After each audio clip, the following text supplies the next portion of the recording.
Welcome to the Collecting Keys Real Estate Investing Podcast with your host, Mike DeHaan and Dan Austin. From wins, losses, horror stories, and tactics for optimizing your business, Mike and Dan take a real, uncensored deep dive into the ins and outs of running a full-time real estate investment and wholesaling business. All right, Noah Gilliom. It's good to see you again, man. It's been a little while. I feel like it's funny. When I first met you, I was just kind of starting out in the real estate game, and now we've grown a lot. You've grown a lot, and for people who don't know who you are, maybe give us a little bit of a background about you and what you do in the real estate world, and just like everything in between, man. Because you have a really, really impressive resume. People are going to be super excited to hear about. Oh man, I appreciate it. For people that don't know, I'm Noah Gilliom. I'm an Indianapolis-based investor, but I flip, wholesale, own rentals in Indianapolis, Louisville. We're starting to get into Philly. We've got some stuff in the Dallas area, and then in a little bit, probably into Q2, we're going to get into the Naples, Florida market. So we do a mixture of flipping, we do wholesaling, we own some rentals. We used to have a huge portfolio, ended up selling it off. But yeah, I've kind of run the gamut, started this game in 2016. So I've been around for a little bit. I've seen the good, the bad, the ugly. I've earned some stripes, taken six-figure hits, whole nine yards. But I would say that without all of that, I wouldn't be the investor I am today. But yeah, that's a little brief intro about myself. There you go, the super quick version. So I didn't realize you've been in since 2016. So I will say you are officially the wholesaler that we've had that's been around the longest. We've had several wholesalers on this show. So you've been wholesaling. Yes. You were wholesaling in 2016. Yeah. So way back before it was cool, before there was all the social media people that were out there. Yeah. Well, and people don't tend to stick around that long either. Like you hear, like, 2 to 3 years. Oh yeah, make a absolutely. quick I remember back when we could run deals at 68%. It was great. Those numbers were amazing. Yeah. Our first numbers we started at was 68% of ARV. And then slowly over the years, we crept up to 75. Yeah. Here we are. I guess that just means I'm an old man.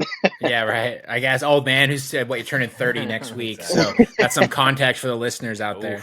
No, so that's cool though. So I guess growing up in US, how did you get into the real estate game? Let's go back a little bit further with that. Yeah, absolutely. So I got into the real estate game mid 2016. So I met my partner, Ryan Dossey. I'm sure a lot of listeners know who that is. So a little name drop there. Yeah, a little name drop there. Yeah, Ryan. But we met on the church worship team, actually, back in 2016. Okay. He played guitar. I played drums. Is this when he had long hair? It was medium long. He didn't have the swoopy thing going. Yeah. I love those pictures. Oh, they're so online. Good. But that was a little bit after those days. But he had just moved to Indy. So we knew each other for about a year, and then I hopped in the real estate game with him. He had actually put out a post and was like, "Hey, I'm looking for someone who can run appointments for me." That's about as deep as it got. And I was like, "Hey, you know what? I was in social work before all of this. I loved it. It was very fulfilling, but the pay just wasn't there. It was a really rough work environment. You work countless hours and people don't appreciate you. People don't care about you at all." And I was like, you know what? I could do a career change. Let me see what we can do. So I sat down and we had coffee, and he's like, "Look, man, you would be a great option and a great add to our team. But if I'm being honest with you, I don't know how I'm going to pay you." And I was like, "As long as I can make $2,000 a month, we'll figure something out." And that's where we started. $2,000 a month. Yeah. And we made it work. We started, so awesome. And yeah, that was when we wholesaled. So we wholesaled, I think that year we did 12 deals. And then 2017 came around and we're like, all right, let's scale this thing up. And then we did 74 deals in 2017. And then in 2018, we switched to the buy and hold method, and we added 74 single family to our portfolio. 2019, we're like, all right, let's scale this thing up. Let's add multifamily. And we added 87 doors in 2019. So we were up to about 165 doors, I think, at one point. And at that point, it was great. We self-managed everything, and then we kind of came to a screeching halt. We were in a partnership that everybody kind of got tired. It was time to move on. So we actually sold off the portfolio, and then we started flipping more. So I think 2020, 2021 were kind of building years, getting our feet wet, basically paying the bills so we could stay afloat. Last year, 2022, I think we flipped 21 houses just within the indie market. And then at the tail end of 2022, we added Louisville, and then there was a flip in Philly that I wasn't super part of, looked at a little bit of stuff on it, but now we're going to start to ramp that up. And then, we're going to get into the Naples market, try to flip a few in the DFW market and move on from there. I think right now we've got, between our various markets, I think we've got 8 flips going on right now. A few different ones hitting the market here in the next week or so. But we've mostly become a flip operation at this point. But we're going to start to do, we're in the process of starting a opportunity zone hedge fund. So we're getting that all set up. But all of the deals that we do at this point are direct to seller, in-house. We don't buy anything off the MLS. We don't buy anything from other wholesalers. We just negotiate our deals straight direct to seller. Yeah, there's a lot to unpack there. So that first off, I love the fact that you were in social work before you got into wholesaling and managing your sales team. So I feel like that is a very direct relationship. Like you're working with the same kind of people, honestly, as motivated sellers. So that seems like a perfect match. There's like a PTSD there. I'll walk in a house and be like, "Ooh, I've sat in this house for child home visits." Oh, really? Oh, shit. Oh, yeah. Right. I've been here. There's a lot of similarities there. Yeah. But I mean, that's cool. And then so with your guys' portfolio, I guess I didn't realize that you sold off all 160 something units. Yeah, we ended up selling everything off. I think we kept 5 to 8 or something, something like that. So we sold everything off. We exited the partnership, sold everything off, just to start with a clean slate. So how did you? I'm going to ask this. Like, how did you said you guys self-manage it? Was that kind of a partnership with somebody else that was helping you guys manage it? Because that's a lot to self-manage, plus the flips. Yeah, so it was. We actually didn't partner with anybody. We just hired everybody in. So we brought in a property manager. They were on our payroll. We had a project manager. They were on our payroll. We had 2 to 3 maintenance guys, and then some part-time labor guys. We had trucks, trailers, maintenance vehicles, whole 9 yards. So it was a full-blown company to manage all of those rentals that we had. And then, everybody says like, oh, self-manage because you're to save money. Spoiler alert, you don't save money by self-managing. You just have more control. So it was a good thing to self-manage because you're not paying that 10% management fee, but ultimately you have staff. So you're paying them anyway. The big thing I would say for newer people people thinking about buying rentals is like weigh the pros and cons of having your own manager or paying a third party, because both of them have great upside, and then both of them have downside as well. We just found that in our particular market, we were like, you know what, we want the pride in ownership and we want everybody to be in-house, which is why we went that route. So in addition to the maintenance guys, project manager, property manager, we had leasing staff, a few admins, an accountant, bookkeeper on staff, as well as a few acquisitions guys, lead manager, that whole 9 yards as well. Yeah. I think that the key, so we starting to self-manage again after firing yet another property manager because we just can't find ones that are worthwhile. We don't want to. We're like Mike and I agree. We don't want to be property managers, but we just can't find a good one. We've gone through so many iterations, and it was just like basic stuff. Like people who've listened to this show, you're gonna hear me harp on this again because I'm still bitter about it. But I had these like A-class properties. We brought in a property manager, and I was like, cool. So my own private rentals. I was like, I'm going on a trip for like a whole month. I'm going to go to Africa. Here's like a whole month to get the properties ready to go. They're both turning. Here you go, property manager. Help me get them turned. Lease them up while I'm gone. You got plenty of time. Month before I'm gone, not leased up. Month I'm gone, still not leased up. Month I get back, they're still not leased up. 3 months. Oh, man. And finally I'm like, what? Yeah, there's like A-class, like nicest part of town, good properties. I'm like, what the fuck? So one day I go to the properties. I just take a bunch of photos. I'm like, I'm see what happens. I throw them up on Zillow. I have them listed. I have them leased and money in my bank in 36 hours. That's insane. What were they doing besides nothing obviously? Nothing. Doesn't make any sense, And then we've since fired that same property manager from everything else after we spent a month onboarding them with all the properties. We're like, no way. But it's a challenging thing. And like you said, like bringing it in-house isn't any cheaper, but you do have more control. And it is that trade-off.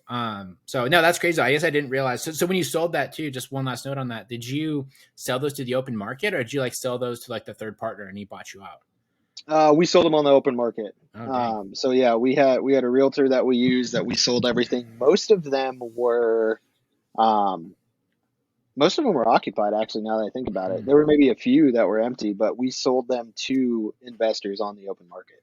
Gotcha. Huh. And that was like nice when the height of the market, I would say end of 2020 to beginning of 21, when like the market was pretty solid. Obviously, we didn't hit the highs that we did beginning of 22, but we still sold for a pretty penny, and we made out and exited that partnership, and everybody was happy. And moved on. I was gonna say like, and you don't need to share your exact numbers, but it sounds like because you guys bought so many so quickly, just logistically, how did the exit go? And did you 1031 or did you guys just cash it out? And say, we didn't 1031 anything. We just paid the taxes on it. We were done with everything. Yeah. And there were a few projects and stuff in there that kind of started the end of the partnership. They were bad buys. We shouldn't have bought them. Like there was one in particular that I remember. It was a 7-unit building. This was our fault completely. We didn't use our due diligence great. We trusted our contractors. We didn't get a full-blown inspection. Thought the roof was fine. Thought the HVAC was fine. Well, turns out it wasn't. Ended up being a $64,000 flat roof. Oh, shit. So yeah, it had a mansard shingle edge and then the flat roof on top. So just this flat part was $64,000, and then we still had the shingled edge. And yeah, that was a fun time. So I mean, we took some significant losses on some stuff, which kind of evened out. I mean, we didn't like our gains weren't huge on it because of the losses and stuff that we had taken as we built up to it. Gotcha. Well, still, like that's some pretty decent cash back and gains. So Ryan bought the little single-seater car he drives around on Instagram. What color is your Lambo that you bought? Oh man, I wish I had one. My end game's a 911 Turbo S, so we'll get there. Yeah, there you go. Oh, yeah. Porsche guy. No, that's cool. Yeah, that's interesting. I didn't know that background for you guys. But we've been through the ringer. We've earned some stripes along the way. Oh yeah. No, and I think that's a good lesson too on partnerships in general. And that's something else that Dan and I get asked a lot is about partnerships and how to structure that. How do Dan and I trust our partnerships? And if I'm being completely honest, if Dan and I ever had a falling out, which I can't imagine happening, it would be fucking messy because oh man, that would be insane. If Ryan and I had a falling out, which I would never see happening, it would be an absolute cluster to just everything that's involved would be just absolute to nightmare. Unwind. Yeah. So, no, that is interesting. Exactly. And then, so cool. So then everything else you're doing now, you said you're mostly a flip operation. Yeah. But everything's direct to seller, like you said. And that's one of things I really want to dive into with you. And I think it was super valuable to our listeners is like from, you've been really involved in the group, the Great Cash Flow group, which is Ryan Dossey's group that Dan and I got started investing, and we started with our wholesaling business going through that. And you've always been like the sales trainer and kind of like the acquisitions pro through a lot of that stuff.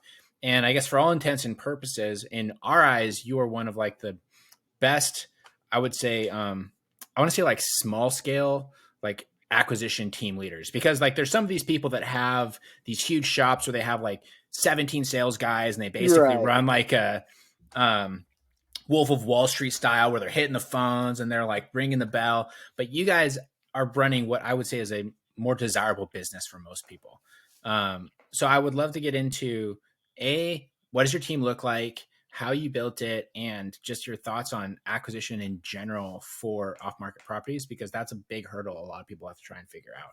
Yeah, absolutely. Let's unpack that. So right now on our acquisitions team, we've always varied from 2 to 3 sales guys. And then with that, we have a supporting lead manager. Our lead manager is phenomenal. She takes all the inbound calls. Obviously, we use Call Porter. Shameless plug there. We use Call Porter for the intake, but then once that happens, our lead manager takes the calls, sets them for our appointments for our sales guys. And then our sales guys go out, meet with the seller, figure out the problem or solution we need to accomplish. And then from there, we all run numbers on it. They figure out what they think an offer is. We double check it, make sure everything's good to go. And then we deliver the offer. So in my eyes, having that smaller, tight-knit sales team has allowed us to excel in this particular space. Like we aren't huge by any means. We probably do 8 to 12 deals a month, whether that's wholesale, whether we buy a bunch of them or keep them, who knows what. But those are pretty average numbers. Obviously, we could do better. Some months are worse. I mean, like last December, we didn't do much. I mean, that's just kind of part of the game. That's the real estate world as the seasons turn. But so in that, so yeah, we've got a good core of our sales guys and our lead manager. They work together very closely. Everybody's in the office. Everybody's talking all day. Typically, they average anywhere from 50 to 70 calls a day outbound is what they do typically. Some days are less, some days are more. Depends on the day. Or if there's a long weekend, whatever that may look like. But leading that team it's interesting, but it's a very close-knit group, and I'm a very hands-on with these guys. I talk to them every day. I see them every day, and I think that's one thing that a lot of people can get mixed up. A lot of people will be like, oh, I'm going to hire a salesperson and then just turn them loose. Then they're done. And it's like, well, your training doesn't stop there. You need to work with them, work on new objections, teach them about the market, make sure they know the market's changing, making sure they know how to use the market changing as a advantage in negotiations for these folks. And I guess getting into the negotiation realm a little bit, I think when working with direct to seller, I always present ourselves as a solution-based selling company. So in that, the people we work with, they're never nine times out of 10, I'll say they are not in a great financial spot. They're not in a good physical spot or something along the lines. They're not properties that can go on the retail market, but they still have a certain need out of those properties. So we always present ourselves of, hey, look, we're going to give you a solution. And the answer is you're going to sell your property and the cash from that sale is going to help you out of this solution. And I always tell my guys, look, there's 4 main points of motivation. There's either a financial aspect, there's a physical aspect, there's an emotional aspect, or a spiritual aspect. So when you talk about that, you need to build that rapport with the seller to figure out what problem are you solving for those folks. Say it's a financial issue. Mortgage is too big, or they're on a fixed income and they retired and they can't pay for the house anymore. There's a financial motivator. If it's a physical motivator, it may be an elderly couple and they have an upstairs that they haven't used in 10 years because they can't get up the stairs. Or it's a 3,000 square foot ranch and they really only need a 750 square foot 1 bedroom. Physically, that's a motivator for them to sell. Emotionally, could be mom and dad's property. Mom or dad passed away and they want to sell it because they don't want to deal with mom and dad's property. Or emotionally, they're going through a divorce and they need to sell that. So those are some emotional motivators. Spiritual would be like, some people feel called to sell their property, or they felt a pull or push in a different direction, so they took a different job and needed to relocate, something like that. So we really dig into those 4 main motivators. And people always say price is a motivator, but price is just an object in my mind. If I can accomplish 1, 2, 3, or 4 of those main motivators, accomplish that, and make them feel good about that, price is just a number. It doesn't matter. Look, I can get you out of the house. You're not going to be financially strapped. You're not going to have 2,000 square feet you don't need.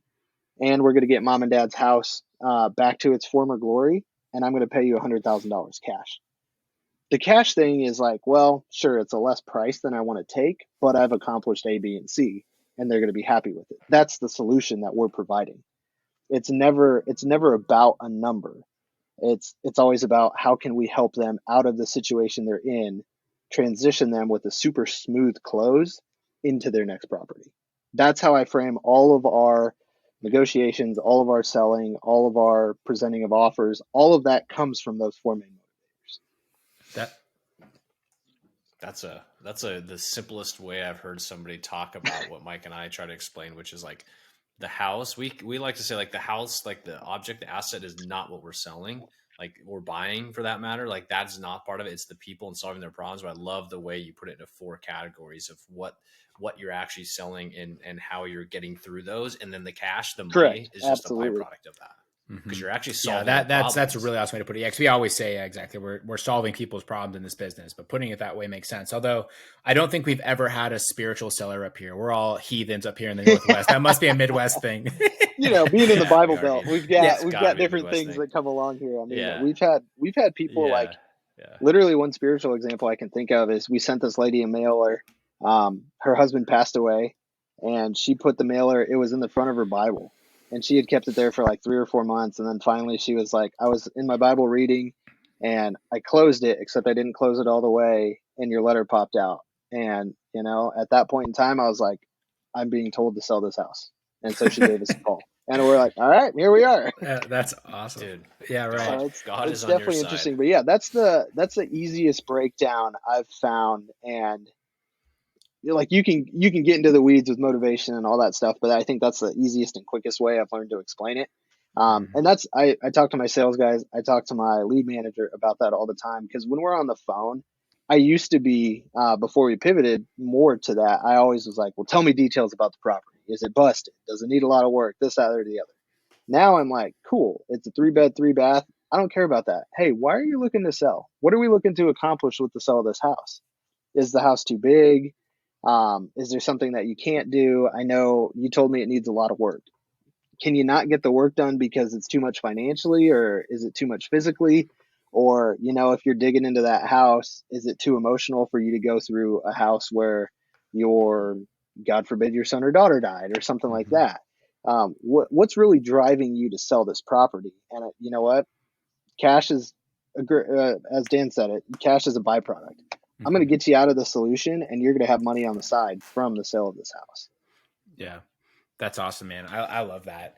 On that same sort of note, I guess, just I don't want to make this a marketing show, but to find those people obviously is a unique task. And I will say that the one thing that we do, first off, I love the story about the lady with the letter in her Bible, because that is why we love direct mail. We tell people similar stories like that all the time. Totally. Like we did a deal last year where the owner of the property had died, and the brother came in to clean up the house. And sure enough, on the kitchen table was a letter from our company. He picked it up, called us, we signed it around that day, and we closed on the house 2 weeks later, right? That is the power of direct mail. No one else would have ever been able to get that deal because it just wasn't anybody else's radar. But marketing for the kind of people that you're looking for, and I use direct mail. Is it all just like the standard stack list stuff? Because I guess I say that because we do that a lot, but still, maybe just because our market's so bubbly, we get a lot of people that like the objection we always get is like, well, my problem is I want more money. Like, I want a higher sale price. Yeah, absolutely. So we use a mixture of lists. So obviously we've got our niche list that we pull weekly, and that's going to be like divorce, probate, tax liens, code liens, any violations like that are publicly recorded. Other than that, though, I mean, we stick with pretty standard lists. I mean, we'll do absentee with equity, we'll do owner occupant with equity, seniors lists if they've owned the house for X amount of time. We kind of hit the whole 9 yards with that, and we just kind of move our mailing cycles around. And I will say with the direct mail thing, we learned this the hard way. We're like, let's do a giant ass mail campaign. So we dropped 35,000 pieces. That was a nightmare. Don't do that. Take those 35,000 pieces and drop them along 7-8 weeks, something like that. Because we're like, you know what? Let's keep the team busy. Let's do that. And ultimately, like, sure, we had a crazy influx of leads, but when you have that many leads come in, you're not going to work them the way they should be worked. Stuff falls through the cracks, just doesn't work out. So if you're thinking of doing a giant list, unless you have a giant sales team, it's not going to work. Not going to go well. Do you mail the same people every month, or do you do it every 2 months? What does that look like? It kind of depends. So if we run a list and pull a lot of deals from it, we'll mail that list again. That might be a month or 2 months later. Just kind of depends on the results from the initial campaign. And then also in that, we will switch up what we send them. Did we send them a letter the first time and now we're sending a postcard? Or did we send them a postcard to gauge interest and now we're sending a letter to them because they called in, but we could never get them on the phone. Or does our copy switch? Like, hey, what are your plans with 123 Main Street versus, hey, I want to give you a cash offer for 123 Main Street. Depending on the seller, depending on their point in time when they read that marketing solicitation, I guess you can call it, different words and different copy and different product is going to speak to them differently at that point in time when they receive it. Mm-hmm. Yeah. Love it. And those little details too, they do make a big difference. Like, what are your plans versus people like give you an offer? They establish a different kind of intent, and most people overlook those. So no, that's super awesome. We'll get people that like, one time we asked people, hey, what are your plans? And they're like, my plans are none of your business, blah, blah, blah, blah, blah. And then whereas you hit those same people with, hey, I've got cash and want to give you an offer. And they're like, okay, let's chat. Exactly. So it really does depend on like how you're hitting those folks and what you're saying to them, how they're going to react differently. Yeah. I love that. Sure. How do you, Indy is a competitive market. Like I talked to a lot of investors and it seems like you can throw a stone and hit at least one or two off market people. How do you guys, do you think, what is your competitive edge? Or do you think you guys just have like that local boots on the ground that gives you that edge versus I think it's a combination of both. I think that's a great question. Cause we do get, it's a great Midwest market. Like here, Louisville, Cincinnati, St. Louis, all very, very similar type markets. Pricing is similar, contracting is similar. I think one edge that we have is we really do take the time to build the rapport with these sellers. Typically, if they're getting cold called, they're going to get an offer and they're not going to hear from people. Well, with us, they get somebody on the phone. We go out there, we meet them, we figure out their problem, and then we tell them how we're going to solve their problem. So being more relational and more rapport focused, I think has been one big competitive edge for us because sure, they get 5, 6, 7 wholesalers or other investors who are like, yeah, I want to buy your house for $100,000. Oh, you don't want that? Click up. Okay. Well, on our front, okay, $100,000 doesn't work, but we're going to accomplish X, Y, and Z for you. We're going to do this for you. We really take the time to paint the picture when we deliver an offer. And I think that's one thing that we have a competitive edge on because we are so rapport focused when we meet with these folks. Yeah. That's huge. And a lot of that obviously comes from your sales skills, right? Your sales team's sales ability and their like rapport building skills. Right. What kind of individuals do you look like for that role? And like, where do you find them? Yeah, great question. So we've found the ones we've had recently, we have found them. I think we found them on Indeed. We used to use Wise Hire, and then we were paying a lot more and then got the same results as we did it with Indeed, caliber of people. But we're really looking for, they have to be highly motivated individuals. They have to be able to be on the phones. They have to enjoy that. These people are people that enjoy the hunt, because I guess this is something we'll get into, but follow-up is key. So these people have to hunt for it and work for it. It's not a one call, one close. Like, sure, those deals happen, the laydowns, and they're great, but 85% of our deals are not laydowns.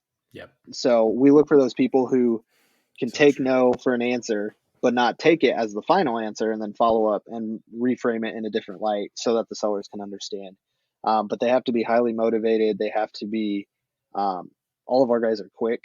They have to be able to rebut and handle objections very well.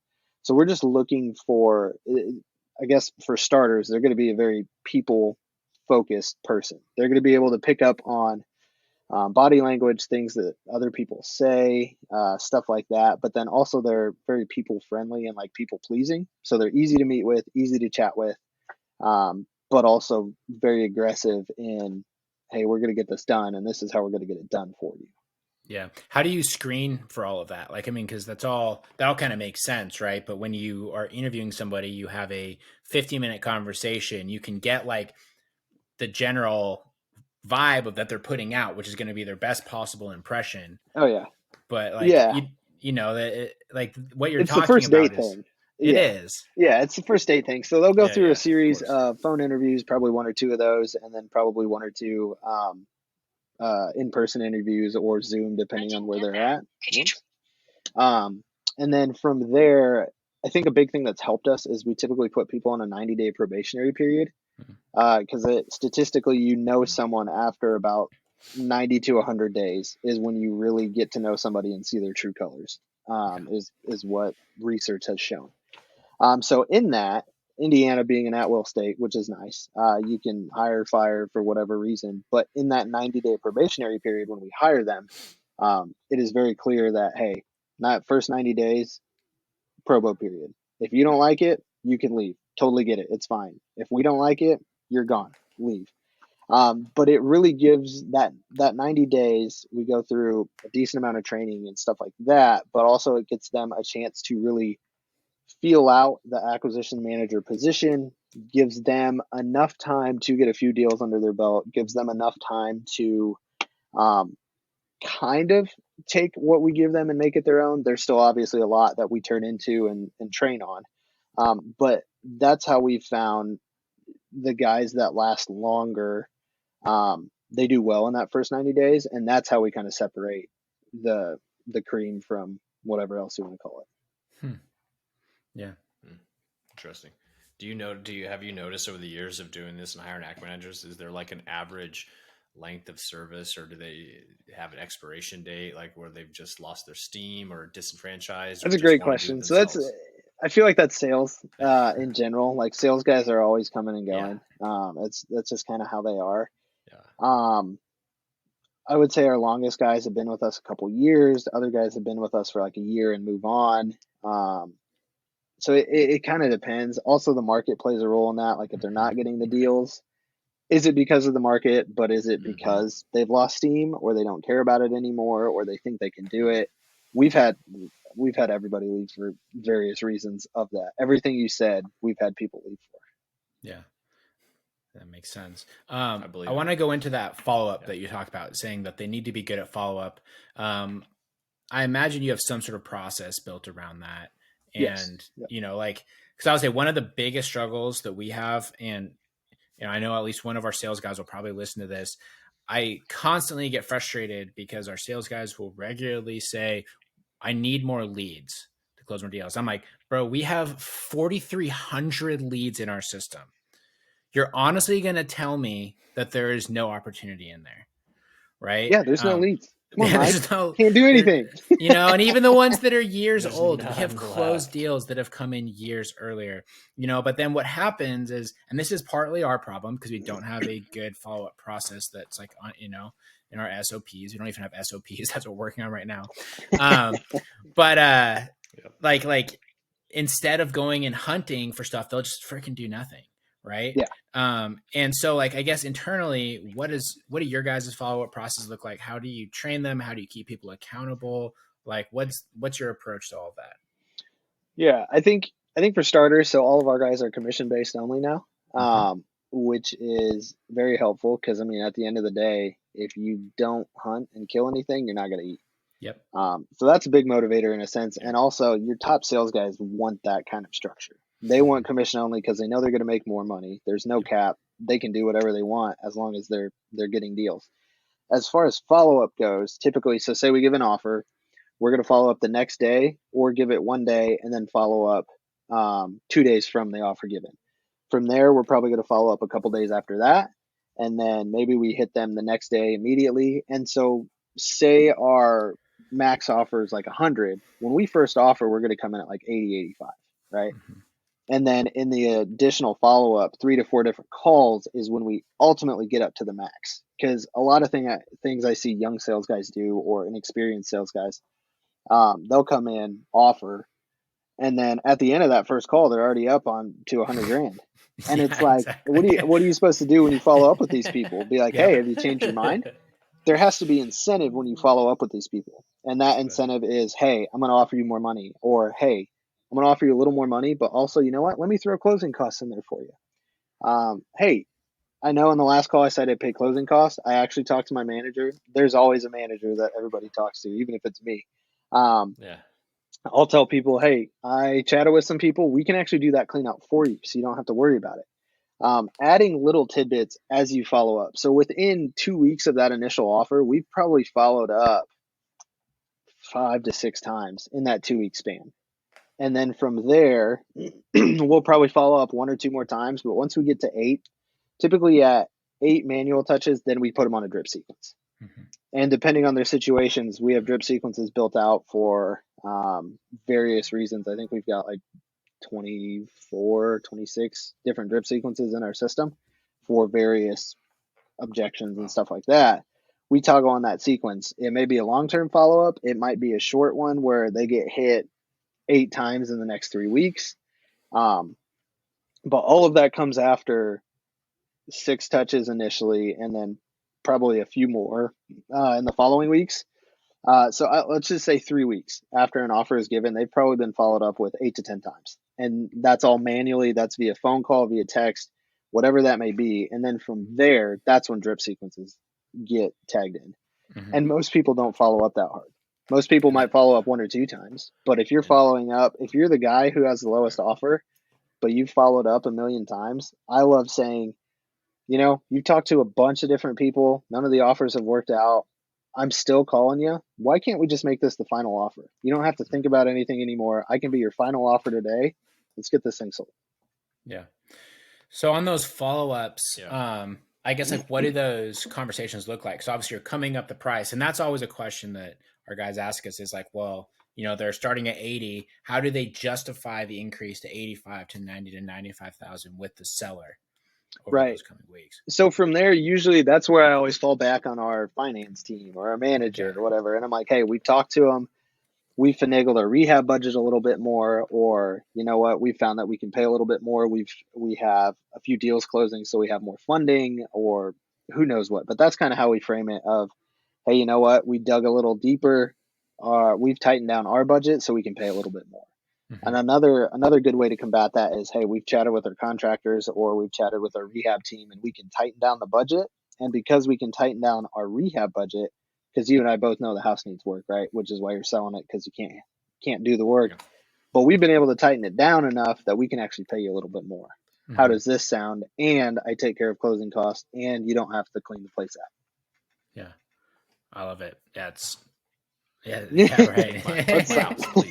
Yeah, no, that's good stuff. And then, so as you're doing that, like follow up over those couple weeks, does that change if you end up with a situation where the seller just doesn't respond? Because that's a super common thing that we encounter as well. Something that our guys regularly complain about, which is understandable, is they'll call people after the initial offer. We're just like the masters of getting ghosted right now, man. Like we don't get a lot of second dates after the first one doesn't go very well. Yeah, no, that's a great question. I would say with that, we can change phone numbers in our system, which you guys do, or I'll just text them and be like, hey, Tom. And that's all I'll say. And then they might text back and be like, who is this? And then we can reevaluate and go from there. Or like, just little things like that of like, hey, what's up? How's it going? And they'll be like, who is this? And I'll be like, oh yeah, it's the guy who wants to buy your house. Let's chat about it. I can pay you more. Or if you're like, hey, I know my offer didn't work yesterday. I actually reevaluated it. Give me a quick call and let's chat about it quick. Stuff like that. And then ultimately, if you still get ghosted, that's just when we throw them on like a drip sequence and then just kind of start to bombard them slowly but surely. Yeah. Do you still mail people that you have on like drip sequences? Yes. Yeah, we will do that, especially if they're on the long-term follow-ups. We'll either do what we call as like a cold call. We'll just call from our cell phone or something like that, just to be like, hey, have you thought about 123 Main Street? Have you thought about selling it? Like pretend we know nothing about it. Mm-hmm. Or we'll send them a new piece of mail. Hey, we chatted 6 months ago. Nothing ever came of it. Market's changed. We can offer something different. Give me a call. So you'll actually do mail specific for people that are already in your system that we've done that a few times if they're on the long-term sequence. Yeah. Oh, that's interesting. That's really smart. Gotcha. That's a what would you call that? It's like an assassin trick right there. And I'm pretty sure you can pull all of that data. Like when you export, you can go and see what leads are on what campaign, and then depending on what campaign you are, you can pull all that info and then send it off. Yeah, you can. No, that's slick. I like that. No, that's cool, man. It's lots of good stuff. And I just like the funny thing is like the stuff you're saying, like it's not rocket science. It's just having intention about it and strategy behind it and consistency. Yeah, exactly at its core.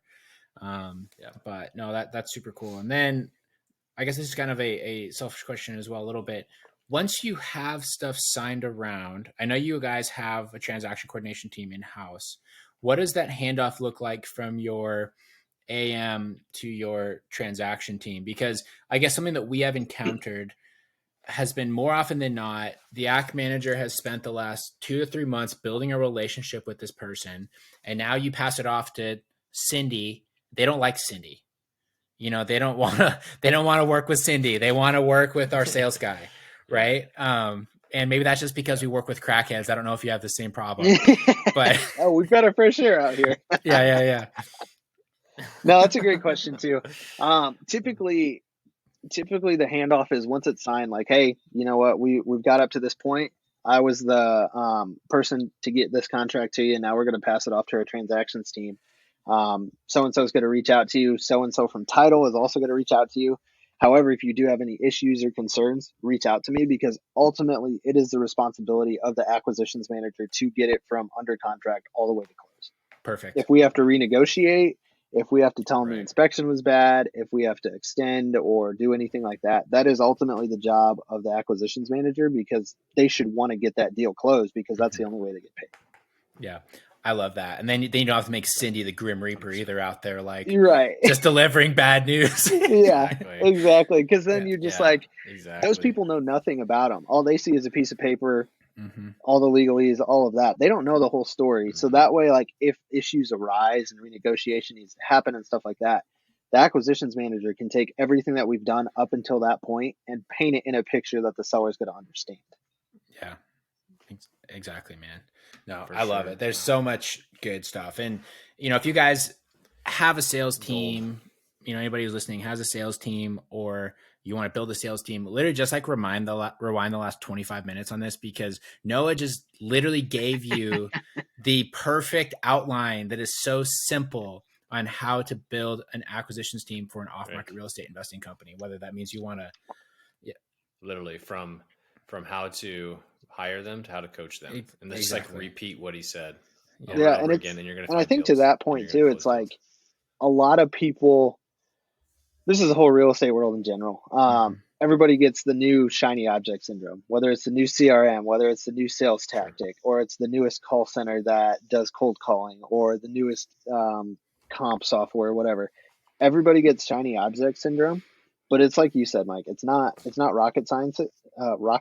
It comes down to consistency. Take the basics and master the basics, and then be consistent with those basics. And that's where the results come from. Because we fell into the trap of, like, with our teams and with Ryan and I, of getting the shiny object syndrome and doing all of that. And then sure, you have the greatest, latest technology, but if you're not closing deals, it doesn't matter. Exactly. So just stay basic, and that's how I say for our sales guys and our lead manager too. Like, when you're talking to these people, don't talk to them like it's sure, you need to think of it as a sales opportunity. Don't talk to them like it's a sales opportunity. Talk to them like it's a conversation. Sure, have a script. That's great. So you know what you need to accomplish on the phone call. Don't sound like a robot, because then you're not personal. You're not building the rapport. Stay very simple with everything. Anything you do, be able to explain it to a fifth grader, essentially. That's like when we explain offers and what we're going to do and stuff like that, especially if they're like in Indiana, we pay taxes in arrears. So we have to explain to sellers, hey, you're going to prorate your taxes. You may have paid the last installment in 22, but now that we're 11 days into January, there's still 11 days of unpaid. So because Indiana does this, this is why we do this. So being able to explain everything in a very, very simple form is crucial. And I say that because people, if they don't understand what you're doing, what you're saying, and what you're going to do for them, ultimately they're going to say no. Because in this world, no one wants to feel dumb, so no one's going to ask the question.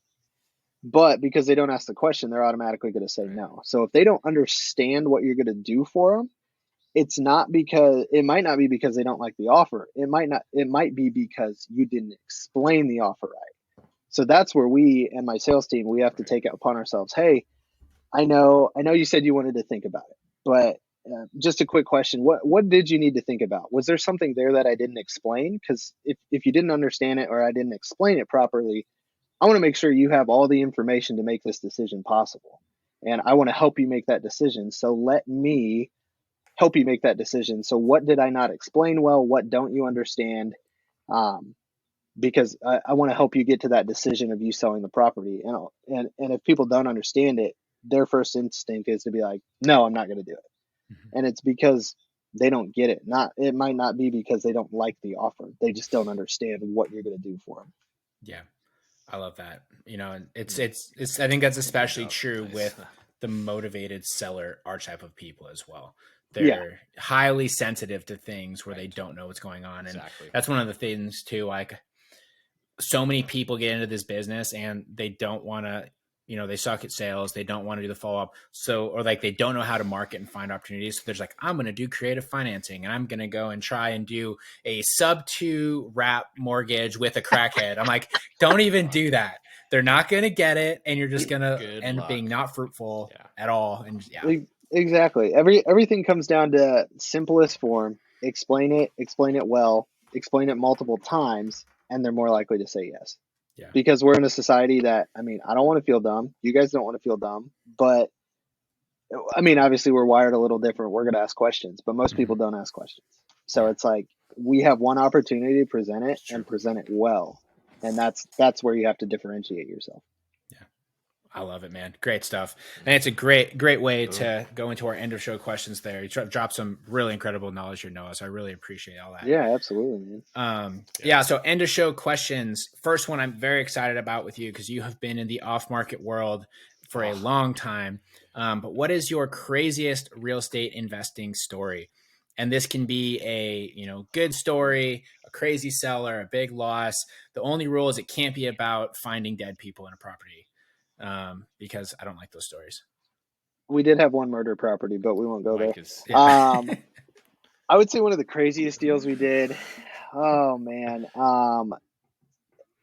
There's so many. I would say let's go with the grossest one. So there is a gross one that we did. Oh, this was a few years ago. Tenant was in the house. Landlord got tired of being a landlord, wanted to sell. So we go into this house. Tenant's toilet had stopped working months prior, and instead of telling the landlord, they were going to the bathroom in 5-gallon buckets.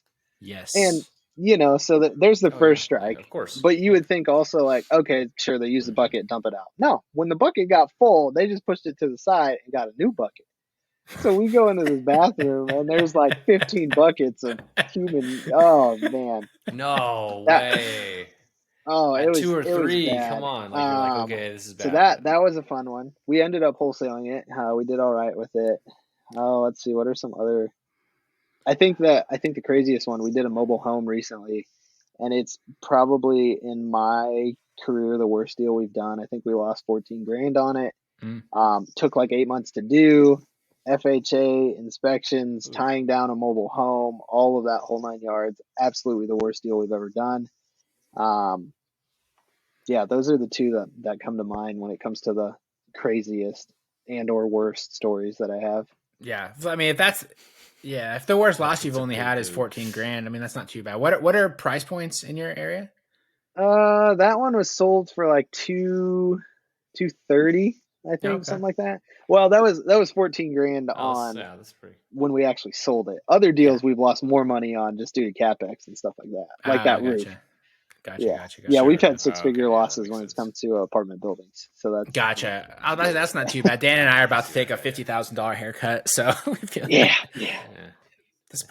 happens. And as long the way I look at it, 1, you become way more seasoned. 2, you earn your stripes. 3, you're never going to do that again. Absolutely. Yeah. You learn. We so have much rules that Ryan and I have put together, and we name them based on the property. Okay. It'll be like the only street deal, Dude, which was the one we lost that roof on. It'll be like, don't pull an only, or don't do this. And we name it after the seller or the street name. Yeah, right. Yeah. Well, and it's only a loss if you quit, right? So like if you're still here, like you're saying, you earn your stripes, you learn more, exactly. and you just never do it again. Yeah, or if you do have to do it again, just do it not as bad. Exactly. Yeah. Exactly. Yeah. Make some improvements. Awesome. Good stuff. All right. Second question. What is your top tip for either a new investor looking to get started or for a small time investor looking to take their business to the next level? Right. So let's see. For a new investor getting started, I actually filmed a reel on this the other day. Haven't dropped it yet, but there are 3 things that I say to do. Learn your market. So know the great areas to invest in, know the trendy areas, and know the areas that you don't want to be in.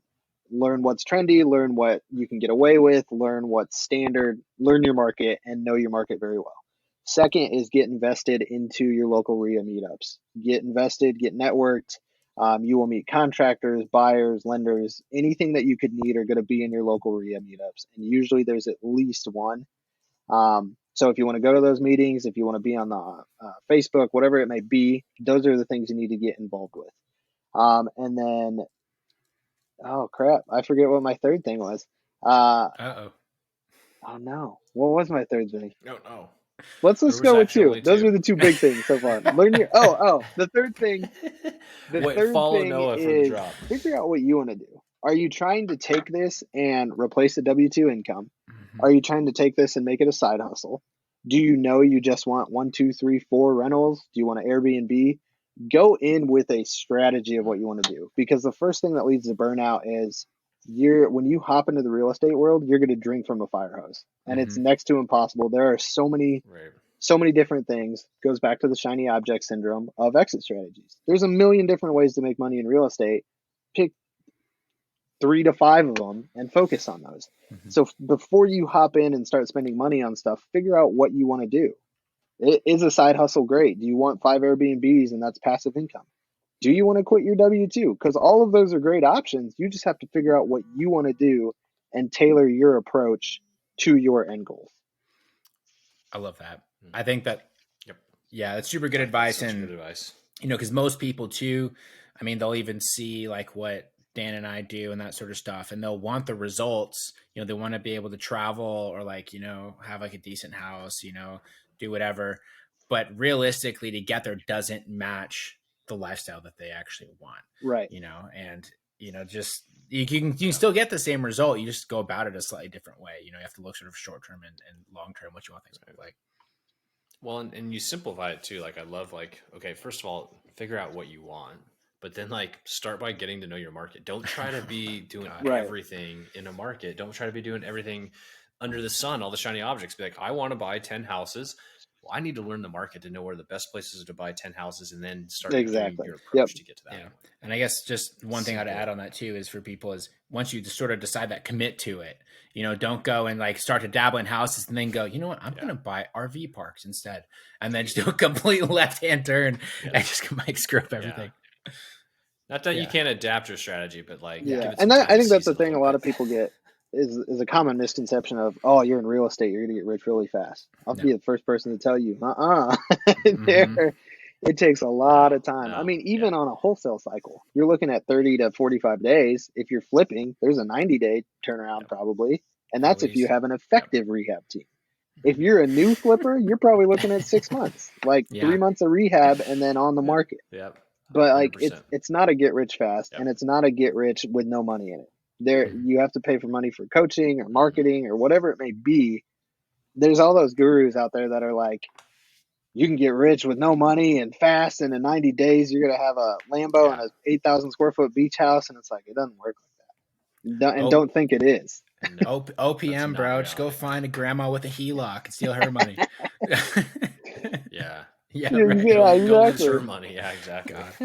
Anyway, cool. So last question, where can people find you, follow you, and reach out to you if you'd like them to do so?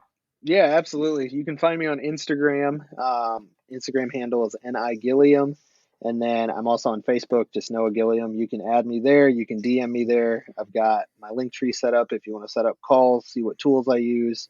Those are going to be the best ways to reach me. Cool. Easy enough.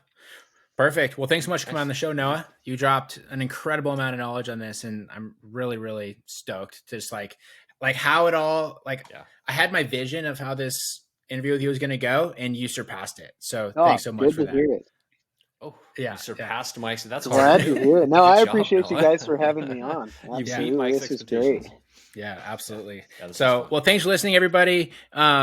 If you or you know anyone that has any sort of interest in building a sales team to do off-market real estate, or wants to buy properties in general, go listen to this podcast, go and share it, listen to it again, put it on repeat, because the entire blueprint to build a sales team and a sales process was given to you here in 55 minutes.